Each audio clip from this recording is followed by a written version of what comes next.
আসসালামু আলাইকুম রহমতুল্লাহি বারাকাতুহু। আপুরা, একটা গুরুত্বপূর্ণ বিষয়, সেটা হলো ওস্তাদ আমাকে ফোন দিছিল। সেটা হলো যে আমাকে একটা দায়িত্ব দেওয়ার জন্য, যে বোনদের সাথে আলোচনা করা, যে টেলিগ্রাম সহ যে কোনো আপনার গ্রুপে, যে কোনো গ্রুপে আপনার বলেন, ইউটিউব বলেন, যে কোনো মিডিয়াতে আপনার একটা কিছু সার্চ দিলে অনেক অন্যরকম জিনিস চলে আসে, এবং যেটা আপনার মানে কি বলবো, যেটা নেকেড, সোজা কথা নেকেড সব জিনিসপত্র চলে আসে। তো এখন কথা হচ্ছে যে আমাদের বাচ্চারা তো সেটাতে ওরা তো জানে না যে কোনটা সার্চ দিল, ওরা তো এমনি টিপেও সার্চ দেয়, এমনি একটা সাউন্ড। তো মেইন কথা হচ্ছে যে তাদেরকে কীভাবে আমরা প্রোটেক্ট করব, এই নিয়ে ওস্তাদ আমাকে বললেন, দায়িত্ব দিলেন যে আমি যেন বোনদেরকে আমি শিখাই দেই বা বলে দেই যে সার্চ করা কিভাবে, কি যে সার্চ করলে সব চলে আসতেছে, তাহলে আমরা বাচ্চাদেরকে কিভাবে প্রোটেক্ট করব। মানে বাচ্চাদের কাছে বিয়ের আগে ফোন দেওয়া যাবে না, এটাই আমাকে ওস্তাদ বলার চেষ্টা করলেন বা বললেন, এই আর কি। এবং দায়িত্ব দিলেন যেন আমি সকল বোনকে এই মেসেজটা পাঠাই দিই। ঠিক আছে, ওস্তাদ সিম্পলি একটা নাম সাদিয়া দিয়ে সার্চ করে আমাকে বললেন যে আপনি টেলিগ্রামে সাদিয়া দিয়ে সার্চ করেন। মানে একটা নাম খুঁজতেছে, নুসরাত দিয়ে সার্চ করে দেখেন, সাদিয়া দিয়ে সার্চ করে দেখেন, মানে নুসরাত আমার নামই, সত্যি তাই। মানে আমরা তো আসলে সার্চ করার দরকার হয় না টেলিগ্রামে, যেহেতু আমরা অতটা দরকার হয় না, আমরা ঘাটাঘাটি করি না। কিন্তু বাচ্চারা তো বসে থাকবে না, বাচ্চারা তো ঘাটাঘাটি করতেছে, আমাদের হয়তো দরকার হচ্ছে না, কিন্তু বাচ্চাদের দরকার নাই, বাচ্চারা কিউরিয়াসিটি থেকে এইসব সার্চ করবে।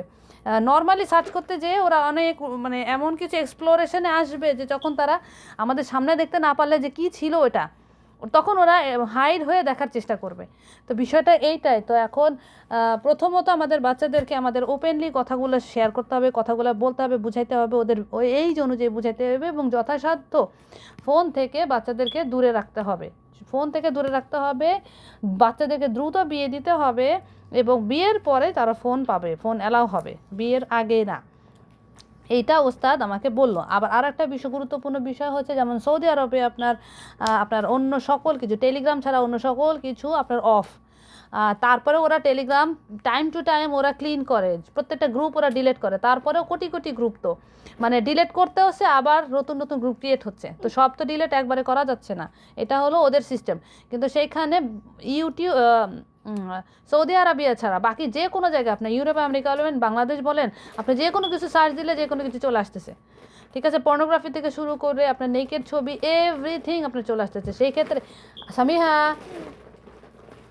সেই ক্ষেত্রে আমাদেরকে বাচ্চাদেরকে সতর্ক করতে হবে, কথা বলতে হবে তাদের বয়স অনুযায়ী, তাদেরকে বোঝাতে হবে। দ্বিতীয়ত হচ্ছে যে ফোন তাদেরকে দেওয়াই যাবে না। তৃতীয়ত হচ্ছে খুব আর্লি এজে তাদেরকে বিয়ে দিয়ে তাদেরকে তাদেরকে বিয়ের মাধ্যমে তাদেরকে কি বলবো, স্বাভাবিক একটা জীবনে নিয়ে আসা, যেখানে তারা খোলামেলাভাবে তাদের এনজয় করতে পারবে তাদের লাইফটাকে, এবং তারা দিনের পথে খেদমত করতে পারবে। মানে একটা বিষয় যখন টেনশন না থাকে, যেমন বললাম যে যখন সার্চ করছে একটা জিনিস হঠাৎ করে চলে আসলো, তখন কিন্তু ও মা বাবার সামনে দেখতে পাচ্ছে না, কিন্তু ও ওই লিঙ্কটা ঠিকই মাথার মধ্যে রেখে দিবে, ওই সার্চ অপশনটা ঠিকই মাথার মধ্যে রেখে দিবে, তখন সে হাইড হয়ে দেখার চেষ্টা করবে। আর যখন দেখবে তখন তার আপসেট থাকবে, তার ব্রেন থেকে শুরু করেছে, তখন আস্তে আস্তে ডিপ্রেশনে চলে যেতে থাকবে, বা ডিপ্রেশন না হলে অস্থিরতা, অ্যাংজাইটি, এগুলা তার বিভিন্ন রকম সাইকোলজিক্যাল ডিসঅর্ডার তার ক্রিয়েট হতে থাকবে।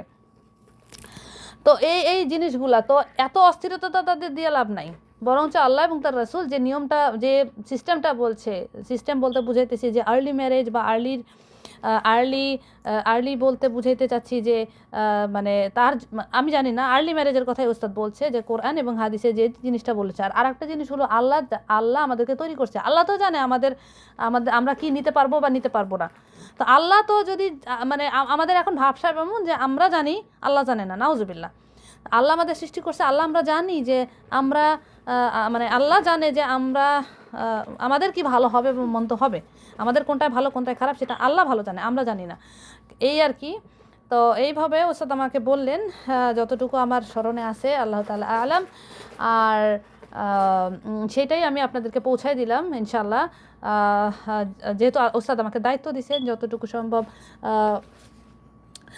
সম্ভব বোনদের কাছে এই জিনিসটা প্রচার করার জন্য, এই জিনিসটা বলার জন্য, এই আর কি। এই মোটামুটি ছিল। আর একটা বিষয় হচ্ছে যে আমরা যে বলি যে ছোট বাচ্চারা 7-8 বছরের বাচ্চা ছোট, 8-10 বছরের বাচ্চা ছোট, কিন্তু মানে ইন্টারেস্টিং ব্যাপার, কিন্তু এই বাচ্চাগুলো কিন্তু মানে আমরা ছোট সাজায় রাখি। আর একটা বিষয় হচ্ছে যে এই বাচ্চাগুলো কিন্তু রেপের শিকার হচ্ছে। আমরা না চাইলেও তারা রেপের শিকার হচ্ছে। এটা যদি আমরা রিসার্চ ফাইন্ডিংস দেখি তাহলে কিন্তু কি বলবো যে তখন আমরা দেখতে পারবো, ঠিক আছে। মানে আউটসাইডের কান্ট্রিতে যেহেতু আছে, আউটসাইডের কান্ট্রিতে কিন্তু এটা অ্যাভেলেবল, ঠিক আছে।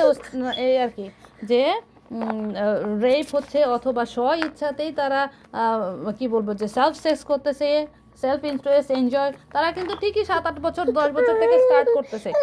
কিন্তু আমরা কিন্তু বলছি যে তারা এখনো ছোট, কিন্তু তাদেরকেও কিন্তু আমরা এনজয় করারও সুযোগ করে দিতেছি, নাউজুবিল্লাহ। তো এই বিষয়গুলো থেকে আমাদেরকে বের হয়ে আসতে হবে। ওস্তাদ এটাই বারবার বলার চেষ্টা করছেন এবং এটা আমাকে মেসেজ দিতে বলছেন। আমি যতটুকু পারছি আমি আপনাদেরকে বোঝানোর চেষ্টা করলাম।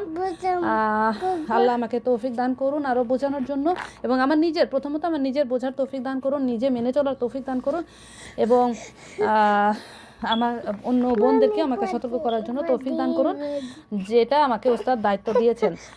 তো ঠিক আছে, ফি আমানিল্লাহ। আসসালামু আলাইকুম ওয়া রাহমাতুল্লাহি ওয়া বারাকাতুহু।